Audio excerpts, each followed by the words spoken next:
Good evening, everyone. I'm Teresa Younger, President and CEO of the Ms. Foundation for Women. Welcome to the third program of Women and Power, a conversation brought to you by the Brooklyn Historical Society and the Ms. Foundation for Women. 100 years ago, the 19th Amendment granted white women the right to vote, but not women of color. To mark this unfinished moment, we have come together to shine a spotlight on gender and racial inequity today. If you are returning, we are glad to have you back. And if this is your first time joining us, you're in for a very special night as we focus on electoral power. To explore this topic, I am honored, so very honored, to introduce our extraordinary guests tonight, one of whom I get to work with every day, Raquel Willis. Hello, Raquel. Are you out there? Yes, hi. Hi, it's great to have you.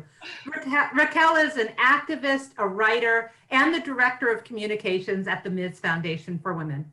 We are so excited to have her on our team, and she is going on her third month with our organization. She is returning after moderating the first discussion in this series. As you will see, she is a rock star, and you will absolutely love her in this conversation.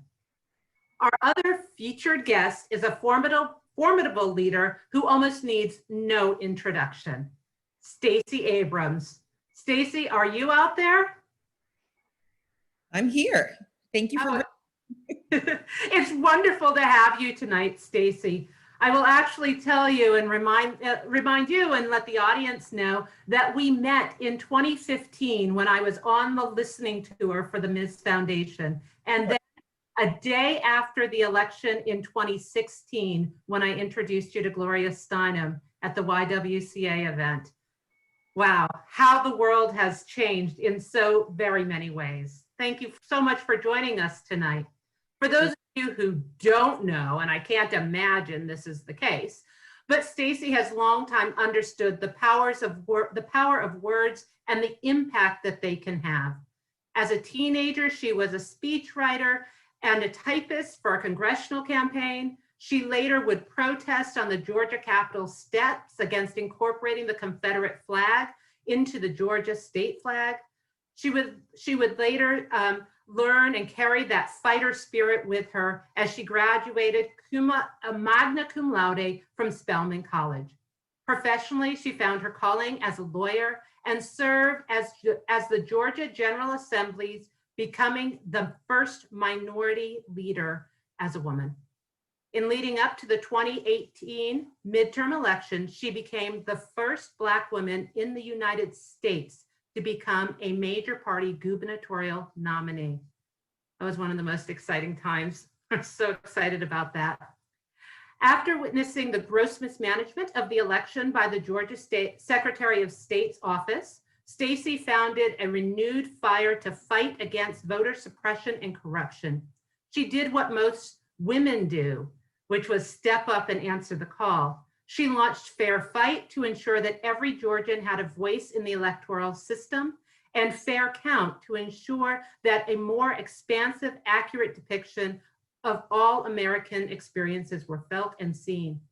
She has emerged as a leading progressive voice and a political household name, at least in my house and at the Ms. Foundation offices.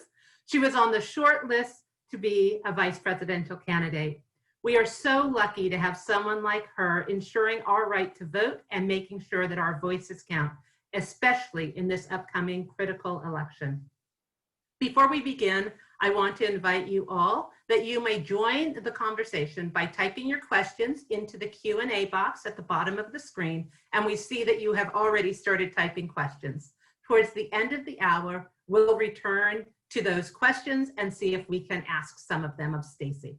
We also want to tell you that we will put in the chat box a link to Stacey's new book, Our Time Is Now.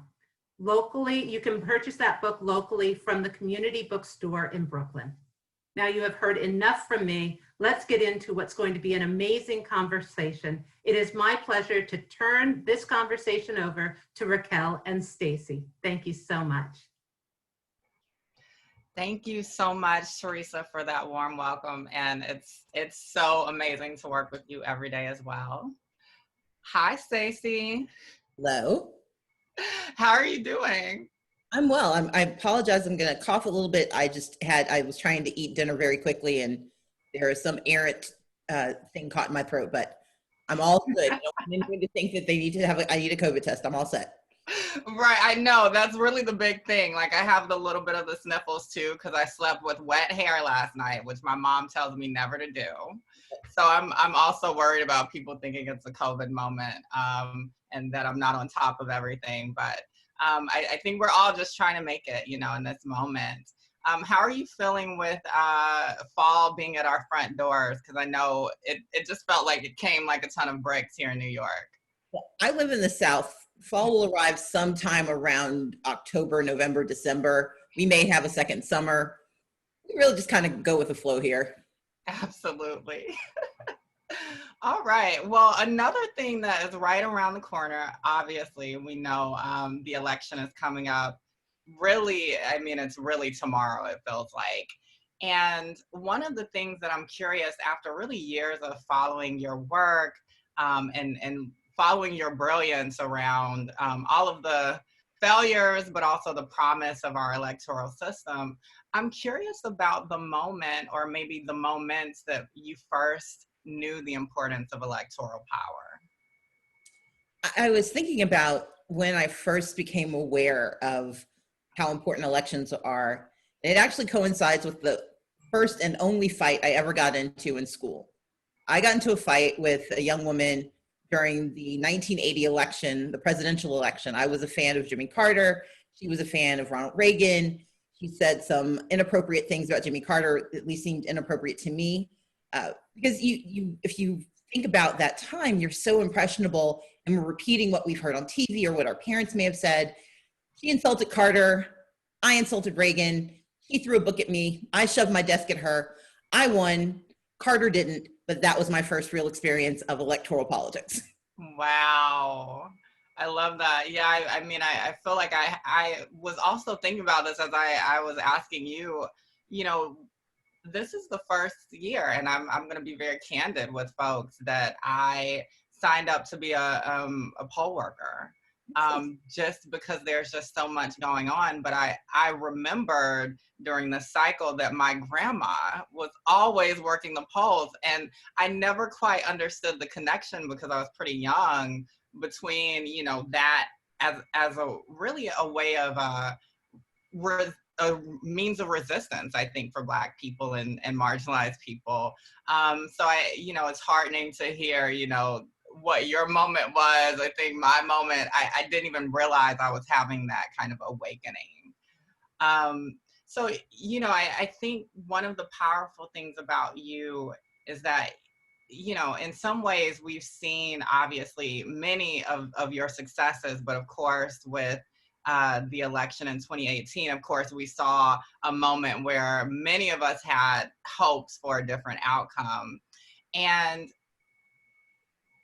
as a Black woman, viewing a Black woman trying to navigate the system, I'm also curious about the ways that you have reclaimed your power in this political system. I think so many of us, and we've also talked about apathy, which you reject as an idea that voters are actually apathetic, that it's actually fear cloaked in cynicism, is a direct quote from you.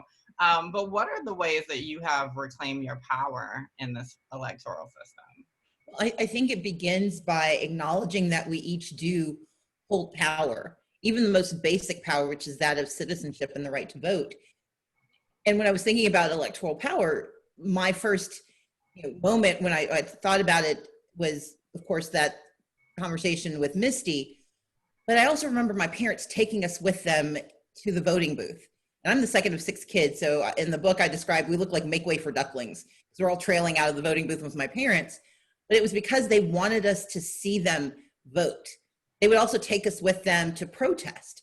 And they wanted us to understand that these are equally valuable and equally important parts of being a citizen, that your right to protest is equal to your right to participate. And no one has the no one has the authority to take it away from you. And so for me, the outcome of the 2018 election, while devastating and horrific in the attack that it purveyed against Georgians, it wasn't about stealing my power, because no one has the right to take my citizenship from me. No one can take from me my ability to either protest in the streets or protest at the ballot boxes. And so for me, the responsibility was, I gave myself the 10 days between election day and my non-concession day to be angry, to go through all the stages of grief. I really liked anger, though. I spent a lot of time there. But my next responsibility was to remember that I may not get the job, I may not get the title, that doesn't exempt me from the work, and it doesn't prevent me from doing the work. And so I've been doing that work through Fair Fight, fighting for voting rights, through Fair Count, fighting for a fair census, and through a third organization I created called the Southern Economic Advancement Project.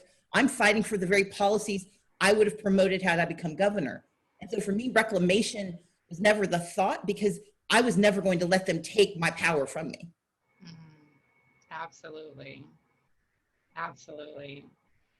It feels like the nugget, I think, of what you're saying is that, this isn't actually something that we were ever given, as women, as Black people, as marginalized people in so many different ways. We weren't given a right, it was actually a restoration of a right that should have always been there for us. I love that. So, I don't know if you have followed the series, but, and this is also to the audience, but, we started this Women in Power series really to acknowledge the centennial of the ratification of the 19th Amendment. And so this moment is coming beautifully kind of in the middle of the series. We didn't even really try and have it land that way. It just landed perfectly. And, one of the things that we have been ruminating on through the different moments in the series is really, when we think about the 19th Amendment and its ratification, it's seen as such a hallmark moment in history, particularly for women. But of course, when you strip that away, it's often a particular type of woman, right? Oftentimes it's a white woman, or, if you're thinking about the economic stratification in our society, women who had some kinds of economic means. And so I also think about that moment within feminist history.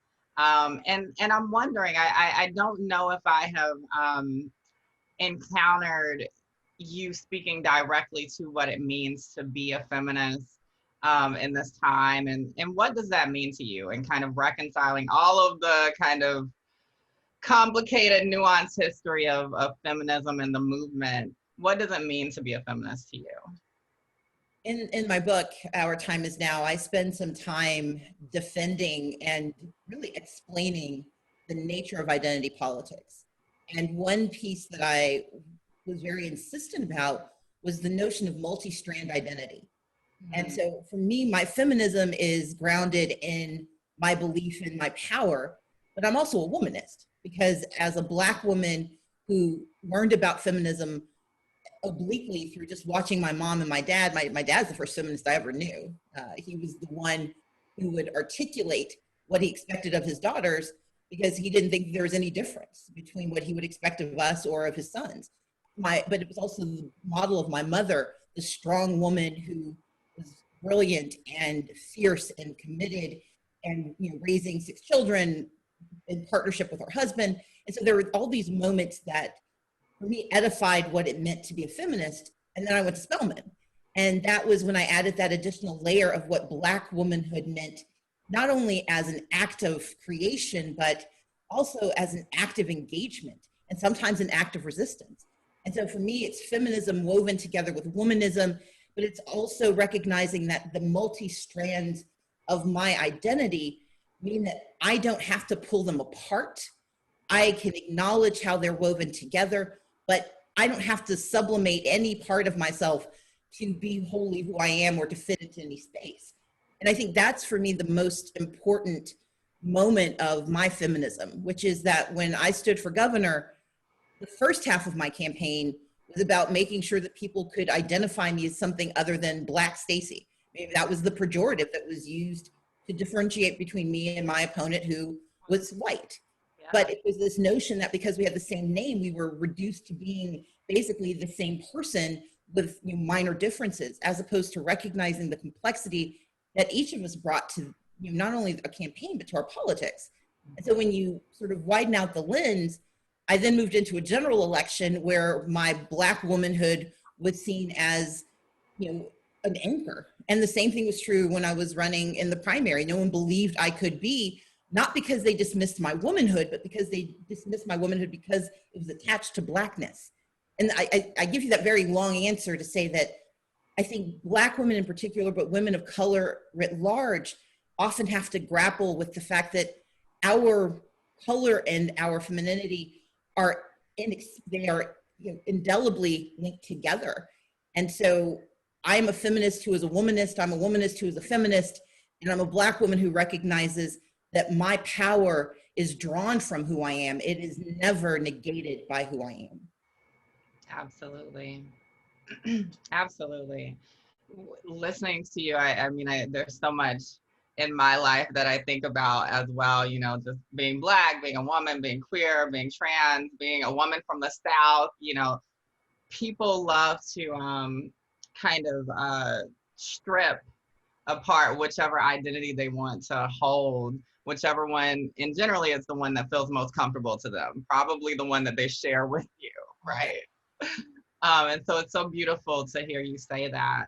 I think another thing that kind of comes up for me is thinking about this ongoing conversation around representation. And so you just spoke some about identity politics. I think folks on the left feel all kinds of different ways, right? Not everyone feels heartened by the discourse around identity politics. I think with the representation piece, one of the things that's interesting is obviously during the years that Barack Obama was president, we saw in different ways an unprecedented increase of representation of Blackness in the political sphere. Obviously, there's always been Black folks in our political sphere, but it just was on a different level. And I think as we saw the recent election of Senator Kamala Harris as Joe Biden's VP, and even, of course, you being on the short list, there were other kind of conversations around what it meant to have a Black woman in that role. And so what are your thoughts on, I guess, the gifts and the limitations of representation? What are we missing from that conversation? I think when we talk about representation, part of our responsibility is to know who our audience is and who we are. And so I've always held that it is incredibly important that we not only have the word to describe what I've always held that it what we are, but we describe why we're here. And that during that process, my responsibility will always be affirmative, because it was how I represented the communities that I come from. I mean, you eliminated some of them. I'm Black, I'm Southern, I'm a woman. I'm a reflection of so many things that are often used as denigration as opposed to celebration. And so for me, it was so incredibly important to be affirmative in my mission, but also affirmative in my isn't enough, but also yield the change that they want and the leadership that they seek. And so what's so important every day is to say we believe it. We want you to show up and still celebrate it every time we see it. Absolutely. I think we may be experiencing some connection issues, so bear with us just a little bit, everyone.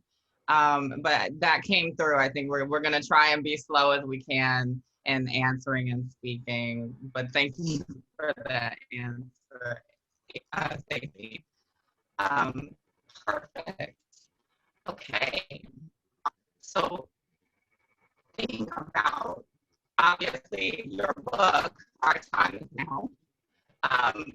And we had a beautiful interview and conversation just about 2 months ago, around the time when it first came out. And so I've also just been ruminating in different ways. But so much has happened since June in terms of this election, in terms of illuminating many of the different things that you were talking about the different barriers because of voter suppression. Much of the book is obviously concerned with restoring the integrity of our democratic systems. How do you think the book lands? And I asked you this back in June, re-asking it again because it was so interesting to hear your thoughts. But where do you think this book lands now? And there's such a divide in a deeper way, it seems, around reform versus abolition of various systems. And in some ways, that also ties to the electoral conversation. I'm a little garbled, but I think I get the gist. When I was writing Our Time Is Now, my mission was to put context and heft to the challenges we face. You can't fight an enemy you don't understand, or worse, when you can't identify. And so the first half of the book was really about excavating what voter suppression has looked like through the entire American history. Really about what do we do? How do we leverage the power of our identity, the power of in order to be.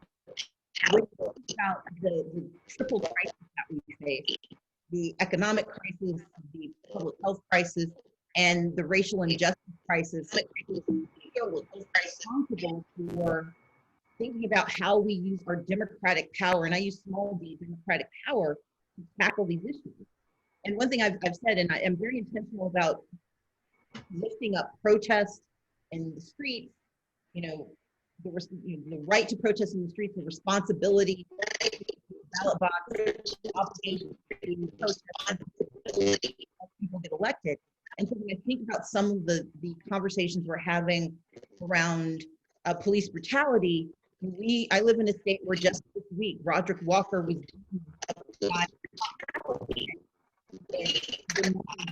Georgia. We have too many examples that can come out of my state. And what it says to me is that protest in the street should be about our ideal. What vision do we have for who we should be? When we get to the ballot box, our responsibility is to find people who hear us. But what I've always seen as a tension that is unnecessary is this push for the people who are policymakers to adopt the language of protest. Because the minute you ask a politician to adopt your language, you're giving them permission to change what your words mean. And having been a protester and a politician, I don't want that. I want the purity of vision that comes from protest, but I also understand the real politic of making something happen in the voting booth and in policy eventually. And so for me, the through line has to be that we don't have to have the same words, but we have to hold our vision to be so sacrosanct that we will continue to fight for it, recognizing that when politics work, we don't get it all at once, but each piece we get is more.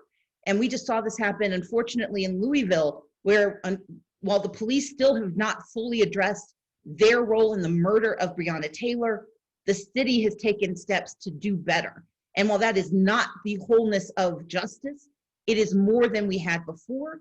And I don't ever want the protest in Louisville to stop simply because they've gotten part of what they need, because the minute you can be supplicated by half a loaf, no one feels compelled to give you the other half.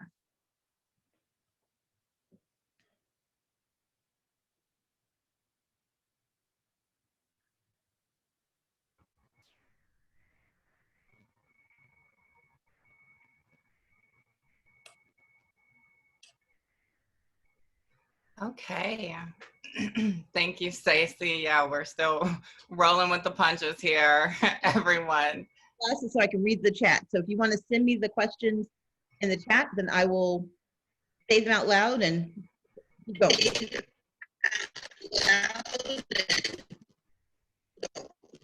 Absolutely. Perfect. So earlier I was talking about your response around voter apathy, and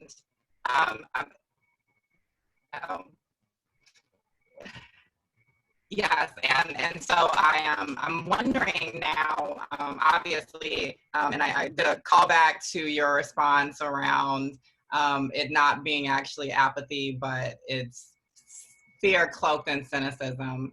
What are the ways that we in our personal relationships can get people to see the importance of electoral power? Like, how do we approach that conversation with folks who are feeling?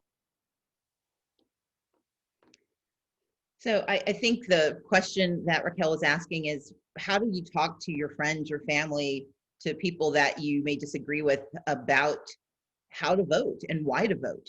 I start with, instead of giving someone a lecture, I start with asking them questions. I ask, what are you concerned about? What are the issues that matter to you? What are the points of pain in your life that you need help with? Because the reason we have government is that the goal is, there's some things we can't solve by ourselves. There's some things where we need collective action. We need the support of others, because if it's happening to us, it may be happening to someone else. And that's why we have people that we invest in through our taxes to solve these problems. And so my first approach is to ask questions. Don't lecture. Say, what's wrong? How are you feeling? What are the things that you're concerned about? And then the next step is connecting the dots. It's saying, okay, if this is something you're concerned about, here's how that gets fixed. Here's who's in charge of it. So if we go back to the earlier conversation about police brutality and extrajudicial killings and just racial justice, one of the things I talk about is that we have to have and be certain that we have good district attorneys who understand how to meet people where they are, how to help young people when they make mistakes, but also we have to have DAs who follow through and hold people accountable. That we have to have judges who believe in redemption and don't believe that the only answer is throwing people in prison for the rest of their lives. That we have to have mayors who are not only willing to hire police chiefs, but are willing to hold them accountable and hold the police officers accountable. But when you have those conversations and then you offer the solutions from within the political space, when you say, here's the person or here's the organization, here's the entity that can solve that problem, then your third part is, so here's how you can pick the people you want. So instead of a lecture that says you should vote because, I start with a question that says, here's what you need, and let me tell you how you can get it. And then the last part is that we have to stop pretending that voting is a magic pill, that voting solves every problem. Voting is a process.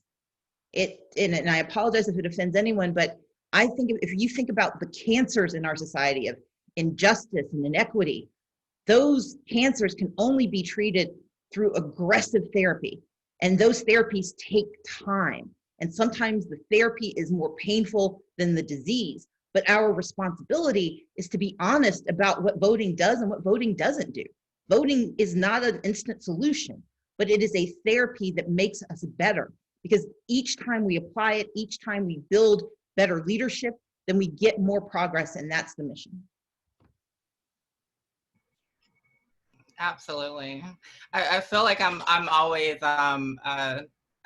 always talking to one of my friends, and he gets particularly angry with even thinking about trying to have the conversation with other people about why they aren't going to vote, or they say they're not going to vote. And I'm always like, okay, but we have to unpack it. We can't just expect everyone to understand what their power is in the same way, right? Because a lot of folks have never seen it. I grew up in intergenerational poverty. We didn't know people with money. And if you've never seen progress, then how will you ever know what it looks like? And so part of our responsibility is to meet people where they are, not where we wish they were. And that means you got to take the time to understand why their cynicism might be legitimate. And you don't give up on them, you just find a different way to talk to them. Absolutely. And so one of the things about you is that you don't just find different ways to talk to people, you also find different ways to activate and engage folks, right? So, you know, one of the beautiful things that kind of came in the aftermath of the 2018 election was really what I've been kind of calling in some ways in what I've witnessed of you, a renewed fire, really a fire that was already there, but a renewed fire to get folks to see that power within these systems, despite voter suppression, right? Despite suppression around data collection with the census. And so now there is fair fight and there's fair count, and the new initiative that you just discussed earlier. What are some of the hopes that you have for their impact on this election? Because I mean, it's just around the corner. I like to think about things in short term, intermediate term, and long term.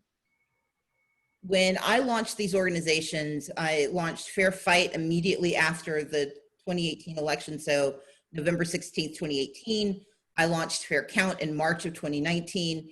And we launched the Southern Economic Advancement Project in August of 2019. But the through line was, for me, we had an immediate issue where we knew that voter suppression was going to be the major implement of the GOP, unfortunately, in the 21st century. They are the biggest users of voter suppression as a way to achieve political power. And so I knew voter suppression was going to be the issue to tackle. We knew there would be a catastrophe that would attend the elections, had no idea it would be COVID, but we knew something was going to happen. And so one piece was the short-term mission of being ready for this election cycle, but with the intermediate goal of making sure that we start to make changes at the federal level, and the long-term goal that voter suppression finally, after 240 years, that it ends in America. Fair Count was designed because I knew there was a 2020 census coming up that's going to dictate the next decade of progress or of retrenchment of the worst ills in our society. We know that we are the most diverse that we have ever been as a nation, but unfortunately the Trump administration has been very intentional about trying to erase certain communities from the census. And so for me, it's the short term of an accurate census, the intermediate term of good redistricting so people have the right to pick the leaders they want, and the long term of us treating the census, instead of treating it as a decennial invasion of privacy, that we instead see it as an instrument for how we plan our futures and how we show up to get the resources we need economically and politically. And then with the Southern Economic Advancement Project, I'm a daughter of the South. I was raised in Mississippi, came of age in Georgia, went to grad school in Texas. I was technically born in Wisconsin, and I went to Connecticut for law school, but most of my life has been in the South. And so I want the policies of the South to reflect the vibrancy I know exists here. And in the short term, it's about making sure we're responsive to COVID and that communities aren't wholly decimated by this disease and unfortunately by the inattention of its leaders. That in the intermediate term, we get the investment we need to start tackling these ills, and in the long term, that the South becomes the vibrant leader and a regional leader that we know we should have. So for me, it's always about this election and the census and this moment being a reason to act, but always planning for what comes next. Because too often we stop at the moment and we forget there's a day after, and anything you were trying to defeat the day before can always show up the day after. So we've got to keep fighting. Absolutely. And fight on.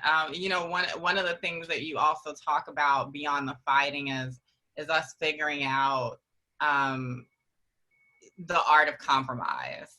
And so one of the quotes that stuck out from our last conversation was around you saying politics is the art of compromise. Compromise isn't just something that happens between the part or within the party lines, but also within the party itself, a political party, so the Democratic Party. What does compromise look like now, particularly across the party lines with Republicans with the party that is now, attached itself at the hip to Donald Trump? Well, I can give you a perfect example, and it goes back to the census. The census process usually takes, once the self-response part sort of waned, there's this thing called NARFU, the non-response follow-up period. Most people know, or non-response follow-up operation. Most people know it as that's when the enumerators come and knock on your door and they intrude and ask you for your information. But it's such a critical part, particularly for communities of color, for young children, for rural communities, for immigrants, and for the poor. That is the moment where most of these communities actually get seen and heard. And unfortunately, the Trump administration surprised everyone by going against the career advice of the Census Bureau, and they're trying to cut it off artificially on September 30th instead of letting it have its full 75 days.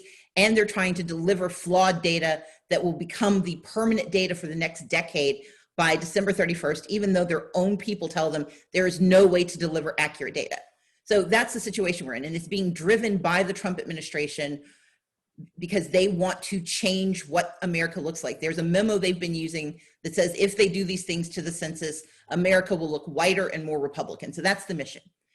The compromise is, and the reason I'm so hopeful is that Republican senators, Lisa Murkowski, Dan Sullivan, and Democratic Senator Brian Schatz introduced legislation this week because together they understood that regardless of their partisanship, the people they represent deserve to be seen and to be heard.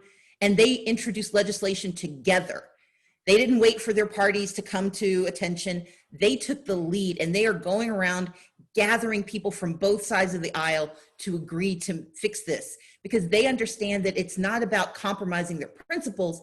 It's about compromising on a policy that can guarantee that our democracy continues to work.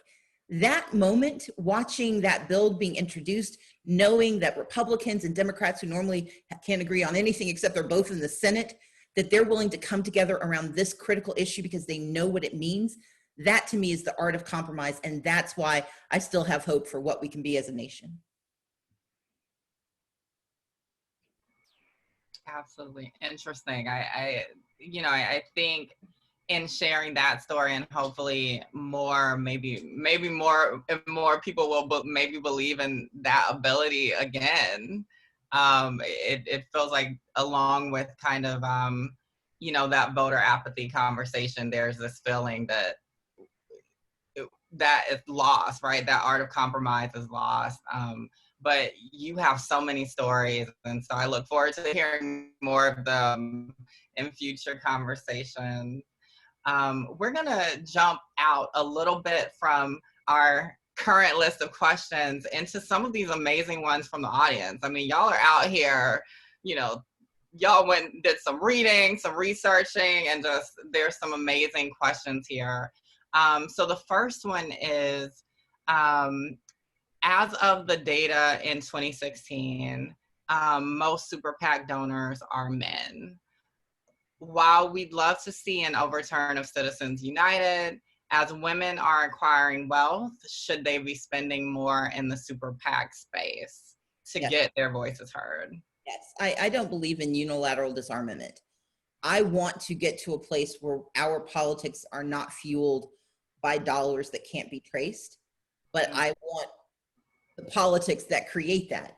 And I don't believe all super PACs are created equal. And we can decide how we want to show up. And so there are donors who have been very supportive of me, supportive of my work, who announce themselves. They weren't hiding. And so we don't have to think of super PACs as inherently wrong. Women often take things that are questionable and turn them into instruments of good. And we can do the same thing with super PACs, in part because until we get the new solution, we've got to play by the existing rules. And we keep losing because we keep waiting for the rules to change. Rules don't change on their own. You change the people who make the rules. And that's one of the roles super PACs can play. Absolutely. Okay. And so we'll hop to our next question. So this is from the audience. What would your advice be to a young Black girl interested in working in politics? And they said, P.S., they're from Georgia. They look up to you so much. Well, first of all, thank you so much. I didn't know I wanted to be in politics. I was just annoyed. I grew up poor in Mississippi. I watched my parents work full-time jobs and still struggled to keep the lights on. My mother had a master's degree in library science, was the head librarian of her college, and still made less money sometimes than the janitor who cleaned the college. And so I grew up righteously indignant. My parents would take us out to volunteer, and I would ask, I'm like, we're poor too. Why are we doing this? And their response was, no matter how little we have, there's someone with less. Your job is to serve that person. My dad's more succinct way of saying it was, having nothing is not an excuse for doing nothing.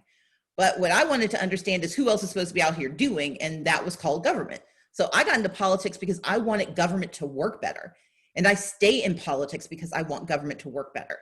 And so my answer is, find the issue that wakes you up, either making you excited or making you angry, and that's your point of entry into politics. I volunteered. I was technically supposed to be typing up speeches. I was reading one of the speeches and I thought it was terrible, so I rewrote it. I was a bit impertinent, but it worked. But find the person that you support. Find someone whose vision you think is the right vision. And depending on how old you are, maybe it's your vision. But the first way to enter politics is to be there to help someone else, because that's where you learn the ropes. That's where you start to understand how the systems work. But it's also how you prove to yourself that this is a place for you to be. Politics is really hard to go in by yourself and to go without any information. And particularly for young women of color, for Black women in particular, it can be a difficult space to enter. But the other thing I say is bring a friend. When I run for office, my friends are always with me. They are free labor, but more importantly, they're the people who help keep me honest in what I do, but they also get to learn with me and we get to share what we learn. Yeah, that makes me think of the accountability buddy system. Yeah, I think accountability is so key, and when you lose that, like you lose so much of yourself, because these are the people that hold us accountable to our values. Yeah. In this third question, one of our participants says, you might be the person that Democrats would trust most to talk about the threat of our election process, since you would have inside information from Fair Fight. What do you know that most people don't know about the threats that are out there, and what can we do about them? I would say that the biggest looming threat is that the Republicans, in addition to spending $20 million litigating to limit access to the vote, and let's just be clear, they're not trying to stop people who aren't eligible from voting. They are intentionally trying to stop people who are eligible from voting from having access to all the tools for voting. So that's one piece that we're seeing, and it's happening every day. All of those stories you hear about them suing in Pennsylvania to stop them from putting out drop boxes. They tried to do the same thing in Ohio. Luckily today a court struck that down, but across the country they're trying to limit who has access to the right to vote. But the one that wakes me up, and that I've been working on with Fair Fight for so long, is that the Republicans plan to put together, and they've probably already recruited them, a 50,000 person voter intimidation or poll intimidation posse. What they intend to do is to deploy 50,000 people across 15 states to stand in the lines, either inside or outside, and try to intimidate voters. And the reason they're doing it is because it's worked before. It worked so well in 1981 that they were put under a federal consent decree for 35 years saying don't do it again. Shockingly, it got lifted in 2017 under Donald Trump. And only this time what they did was they had off-duty officers wearing armbands and sidearms and radios, and they would walk to Black and brown precincts, walk up and down those lines and tell people they were being monitored. They could lose their job, they could lose their children, they could lose their house if they voted. And it worked. It scared people out of line. And so what I'm worried about is that people don't understand how serious they are about this. They know that their time is nigh, that if they don't evolve in their ideology and in their policies, they are not going to keep winning elections. And so instead of trying to adapt to the country that we have today, they're trying to keep the country we have from being able to fully participate. And so one of the solutions is that Fair Fight is working with a lot of other organizations to build our own poll observer program, only we're going to be there to protect voters, to let them know that no one can take your right to vote away from you. And so we'd love for people to go to fairfight.com to sign up to be an observer, but also just to sign up and let us know you're willing to volunteer to answer questions, because people are going to be calling, they're going to get misinformation, and we want to push back.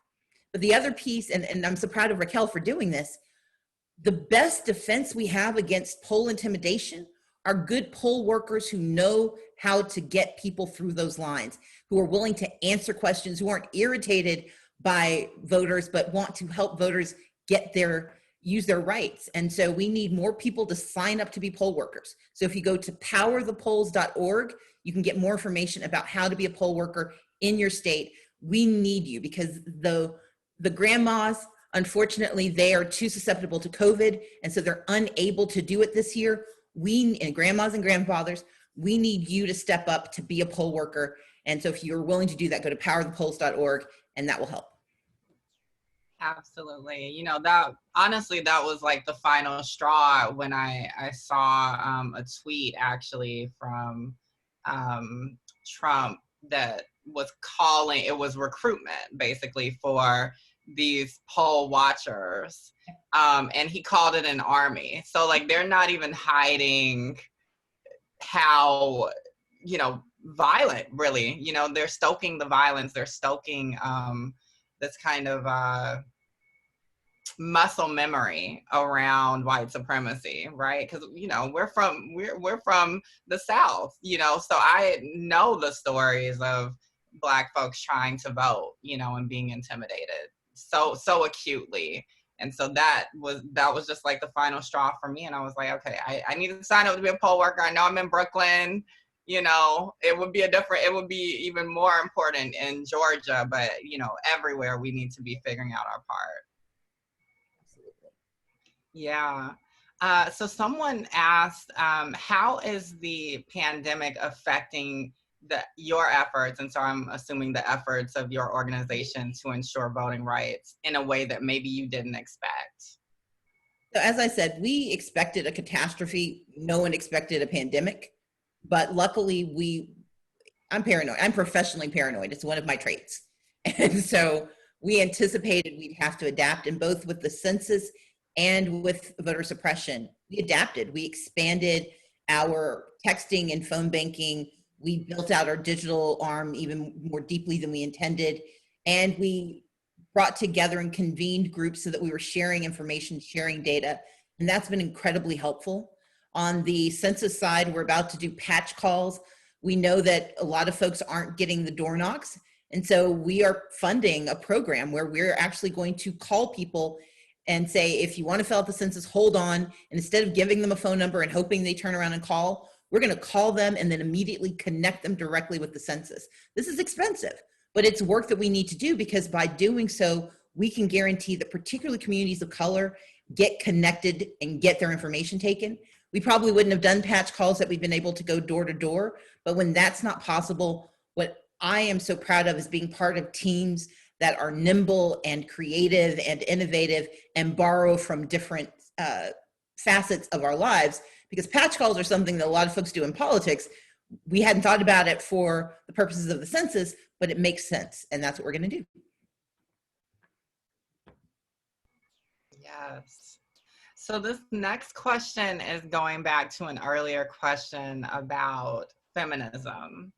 And it's always difficult to answer this question when I get it, but luckily it's going to you this time. So they said, who do you consider to be the biggest influence in your feminist or womanist activism? My mom. And in this way, I actually would say my mom and my dad. I grew up with parents who never told us what we couldn't do. They were always not just committed, they believed in our promise. They didn't know what we were going to be, but they were going to do everything in their power to make us who we wanted to be. So I have an older sister who's an anthropologist. My youngest sister is a molecular systematist. I've got a sister who's a judge, a brother who's a social worker, another brother who's working with detox folks as a counselor. I do a lot of different things, and And I say that to say that my activism isn't separate from the other parts of who I am. My parents raised me through word and through deed to believe that it was my responsibility, but it was also my opportunity to create change. And so with those two people as my lodestars, who would wake us up on Saturdays, and I'd miss the Justice League and the Super Friends every Saturday, but they would take me to, and they would take my siblings and I, we would go and protest, we would go and stand with communities. The first LGBTQ protest I ever participated in was a counter protest to these mean-spirited churches that would march down Peachtree Street in Atlanta saying God hates gays. And my parents had their 6 little kids out there holding up these signs when we moved to Atlanta saying God loves gays on the steps of our church. I didn't really know what that meant, but I knew that that was where I was supposed to be, that allyship was part of who I needed to be. And for my parents, who were Southern ministers, this was a big step, but their belief is so deep in the humanity of every person, they could not abide by that type of discrimination. And it activated in me this notion that my allyship has to be public. You can't be someone's champion in private. You can't secretly be someone's help. If you know they're being hurt, your responsibility is to be out front and out there doing something with them. And so for me, it doesn't really matter what the issue is, whether I'm dealing with the undocumented or any other group of marginalized or disadvantaged. My parents taught me that my feminism, my activism, my womanism demands my active engagement. And that's what I try to do.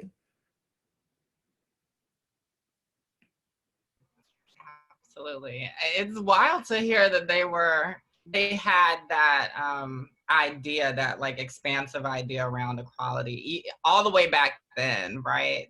You know, because I particularly around LGBTQ plus equality, you know, we've been so used to people saying that they just all of a sudden had a revelation, you know, even 10 years ago, like it was okay, it was acceptable politically to say, oh, well, you know, now I've changed or turned over a new leaf. And it's like, well, secretly, many of them were cool with queer people, but publicly they felt like they couldn't. So it's great to hear that. So we have a few more minutes left, and I'm going to take a few more questions from our lineup here, from our audience. But I did want to take a quick second. So I know we've been in the weeds of kind of the heaviness of the topic at hand. I'm curious about your writing outside of your day job, so kind of your Clark Kent moment.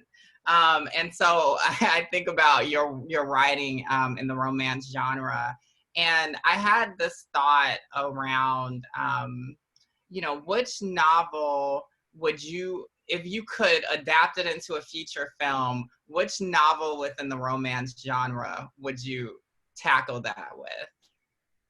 I would do Secrets and Lies. It's the story of Caitlin Lyda, who is an ethnobotanist, and Sebastian Kane, who is a retrieval specialist. Basically, he's a thief who steals from one bad person to give to another bad person. And they end up on this action adventure in South America looking for the Fountain of Youth. Because what if the Fountain of Youth isn't a fountain? What if it's a plant? And so they are, you know, being chased by the bad guys. They don't really trust each other because she thinks he may have killed her uncle. And they are, you know, forced to work together. And of course they fall in love. But it's probably the most fun. I actually watched a bunch of travel logs. I've never been to South America, so I watched a bunch of travel logs to teach myself the terrain. And when I imagine them going over waterfalls and doing different things. So for me, it would be the most fun movie to make. And they are two of my favorite characters that I've ever created. Wonderful.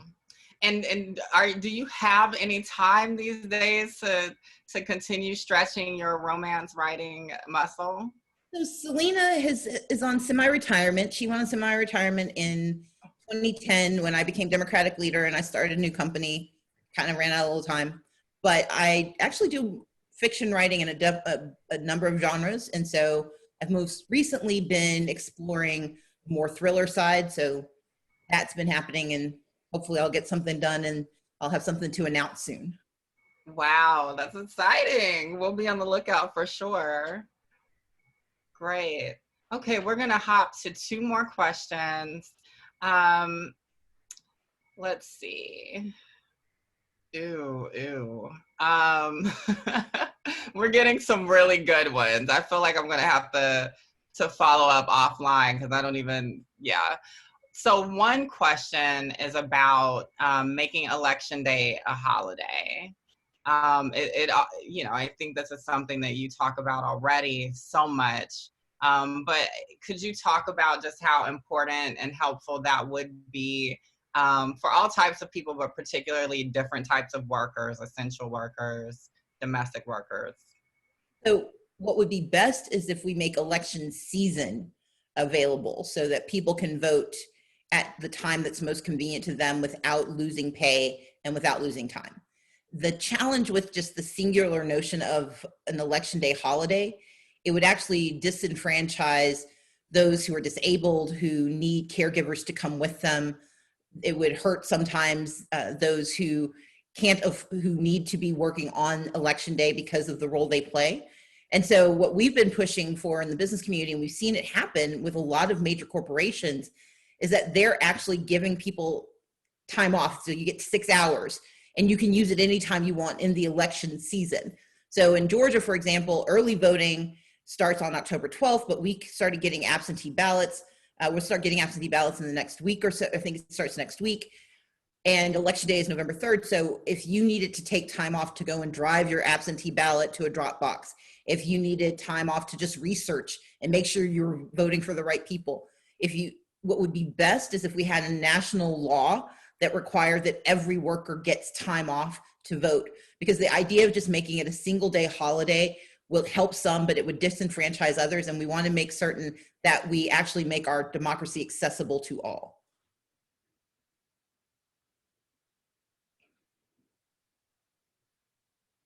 Uh-oh, I was still muted. Absolutely. So I'm going to combine these questions actually.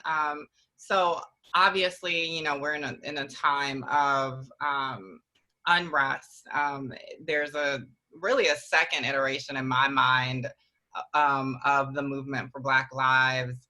And so we have 2 different questions here, really speaking to the series of more recent homicides of unarmed Black men and women. So one question is, what are your thoughts on the defunding the police conversation? And then the other question, which I think is very different but tied to that, someone is asking, how can we motivate law enforcement to look for reform? So they're both questions, you know, here.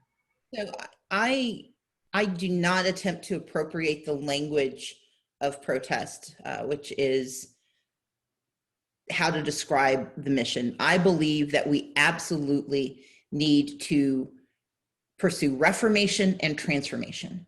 We are going to continue to have law enforcement in some fashion, and we need to make certain that no matter what the form of law enforcement is, that it meets the needs of our society and that it not put our people in jeopardy. But we also need a transformation of what we think law enforcement should do. Law enforcement should not be responsible for medical emergencies that turn into murder. And so we need to make certain that we actually invest more deeply in the challenges that tend to lead to law enforcement being, called out. We need to invest in education, invest in our public safety net. We need to invest in childcare. We need to invest in healthcare. We need to do the things that make communities more stable and more vibrant and more resilient. And that investment means that we are going to have to make choices, and our choice should be preventative, not responsive. But we can do both. And this notion that it's a zero-sum choice is absolutely wrong. And I don't want us to be pushed into the space where we think to have one, we have to give up the other. If we do it right, we can have what we need. And I would say this on behalf of the law enforcement officers I've worked with. When I was running for governor, I met with law enforcement officers to build my accountability and my policies for what we would do. And there's so many in the law enforcement community who want those reforms. Every time you see a police officer or someone in a sheriff's office who reports, that's somebody who knows what happened is wrong, and they want to be able to serve. They want to be safe. But as long as we have a system that permits the bad actions, that permits the denigration of humanity of Black and brown people, as long as we have a system that allows murder to go unchecked, then we have to hold the whole system accountable. But the best way to do that is to make sure that those in the system can lift up their voices and say, here's what we need to do. And I would encourage people to go back and read an op-ed written by Val Demings I think it came out in either July or early August, where she does a very good job of saying, here's what it looks like for law enforcement to hold itself accountable. And I think we need to create the space for that to happen. Okay. And then our last question, we're going a little over time, but these are some good questions from the audience. So someone is asking, what does the work look like over the next few years? So this particular question says, if the worst case scenario happens and Trump wins again in November, what do the next 4 years look like? But I think we can expand that because there will be work to be done whether Trump is in office or not. So could you talk a little bit more about that? So one of the things I like to say is we don't elect saviors.